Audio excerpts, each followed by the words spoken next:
Hello, it's me, the Tin Man. I want you guys to hang around. This is an exciting video.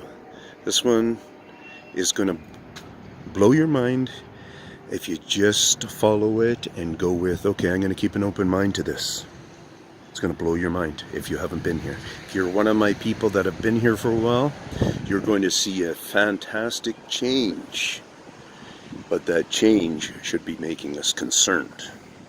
Okay, it's alright to be fascinated and thrown back by things, but I'm telling you right now, the changes, like that bridge over there, is being worked by them. The concrete part of it is being worked, no doubt, 100% by my research on it and watching over it as time goes. Right here, I've been watching this area a lot as time goes. I've talked a lot about how they won't really bother this rock much after they did that little shift. They know they can follow your, I don't know, they just know to leave something. You know why I can say that? It's because all through here, there's one guy that always stands out, and it's that guy right there. It might even be the same rock the whole time. But what I want you guys to realize when I walk on the gangway here is that I've talked about how big these rocks are before, how huge they were. And now look what they've become. And what do I also talk about? I talk about them breaking down rock, changing the actual sizes of it. I've talked about them digging out the gravel from down below under the dikes. So right here we get to see some of the big monstrosity ones. And now when you see that mud on there, there is no way that amount of sand is getting up that, what is that, 15 feet, 10 feet at least? And you see that? Down to the water there, or down to the sand value down there. See, the sand value is down there. It's all through there, you can still see rock. But anyway, so I'm going to turn the camera like this, because we've turned around and we've looked at this quite a few times. And so there's some people right now realizing, where the hell are all of the bigger rocks? Like, why aren't they, say that one about in the middle? Why aren't they at least, that rock is under a yard size. That one I'm showing right in the middle there right now. That one right there. So, what's with all these peanut rocks that are, and look at the slope of this thing. Like, I'm telling you, we're fooled. We don't build them like that. Our guys are masters who take care of these things. They come along and they do their mastery on here. And these guys come in here and they pluck the rocks away and they break the rocks away and they do whatever. Sometimes we can end up seeing patterns down here. Why I tell you guys a lot of this stuff too is for you to go out there and start doing your own checking. If we looked clearly, or I went down there or whatever, we would see patterns of some kind of picking at it and stuff. Somebody's maybe even already picking it out. You know, I'm a distance away, so I'm going to show us over here. This building had larger rocks under it at one time. This was an array of much different rocks than that are there now. Here we are down at the real makeshift Colonmars. We can really look at those now, eh? What's the thing doing? Jumping on two legs? Doot-doot, doot-doot, doot-doot. Go zoomer in there. Those are the ones, remember, I was trying to show us earlier on another video, so if anybody was doubting me on the video, give me an answer now, because look at how heavy this supposed werewolf thing was, whatever those claws are. And where did it disappear to? But then we get to see those other ones that are somewhere over that way. And then, like I talk about, digging out. So who knows how small of burrowers are in their clan? I kid you not.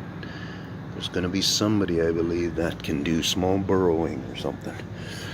Whether it's pets that they've groomed, because some people have talked like that before, that they have the ability to groom the animals. I've talked about, on some levels, not necessarily fully grooming, but yeah, having different animals as pets too. I can see it very easily. Maybe even dogs. There's an old story of a native that spent a certain amount of time with them, he claimed, or it came out. And when he came out of the bush, he came out with a dog that would only bark once. Yeah. So, peace out from the town. Yeah, buddy, you could have done that a little nicer.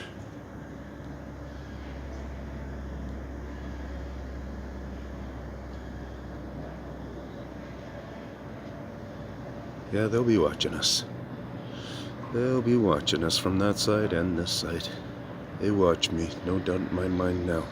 When I do my camp out and stuff, when I do my live walks and certain things that go on, I really get a feeling that they do register who I am. I've been trying to figure it out. I've been trying to figure that out because I've been on them for 2 years in this area. And more areas. But obviously this area is grandeur if you really look at what I'm looking at. Let's see where I'm going to go here. I'm going to just give you guys a really good view here, okay? Whoops. There we go with that. So obviously, well, you see the mountains back there somewhat, right?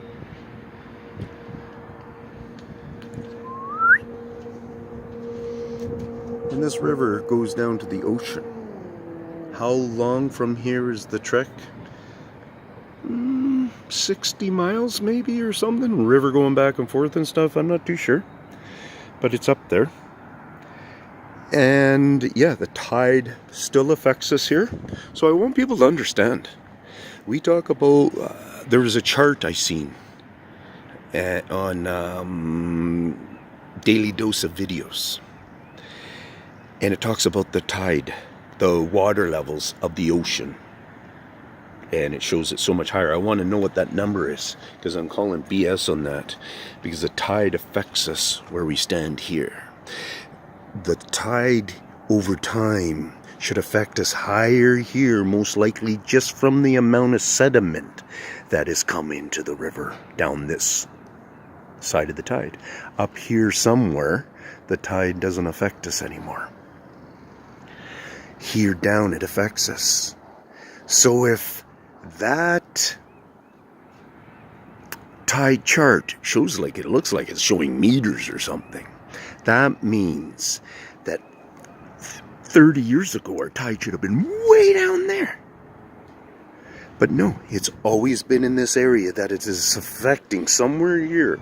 We have measurement on it to know how much it's affected us. So think about that. It hasn't changed, or it has changed in a minimal amount with my countings of it. So it's worth thinking about, guys. Because I could even show you we got, like, see where that eagle is right there on the decorative sign? I'm gonna go right there, hold on. Almost there, and I figured, well, gotta make sure my camera doesn't die off here. And plus, I think this patch of earth is getting wider here. That's one of the things they've been doing, is they've been making this thing wider.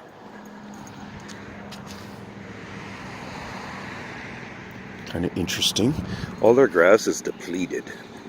Like, this is really the richness of the grass that it was. But if you look around, it's all been plucked. This is over just a couple of years, because last year it was all like that. So, and then they turn around and they do all this planting in here and stuff. And I think it's a lot about moisture. Okay, there's the eagle there. Just retaining moisture. They do so much to retain moisture. One of the first pluckings that I noticed that they did around here was right on this spot, and they took the grass and they put it around under there. They put it even on that bench and around on weird things. Like people would be doing that or something. So here we come here, and we look at the eagle, and then we look at those two dates there. Those are hot. Those were flood. When this river came and flooded this area, those are the heights in those two times. So it gives you an understanding that we have been watching this river, and this river is connected to the Pacific Ocean, and the tide does affect it here. The tide's coming in right now. If we probably went back to where I was looking at those footprints, the water's probably higher now, or at a different height, so let's do that run now. Okay, I'm back. We're gonna check the tide height here now. See how it's changed, and what have I been around here for 20 minutes or something. This is where that footprint was. I think it's a little bit higher. We'll be able to tell by that line better, by those footprints and stuff there that got water in them. Peace out from the Tin Man.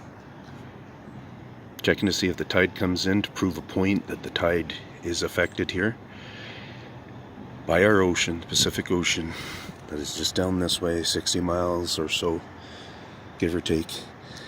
And by the way the crow flies, maybe could be less than. Yeah, and that has to do with the ocean level evaluation that they're proclaiming, that the oceans are higher. Where is the water? Peace out.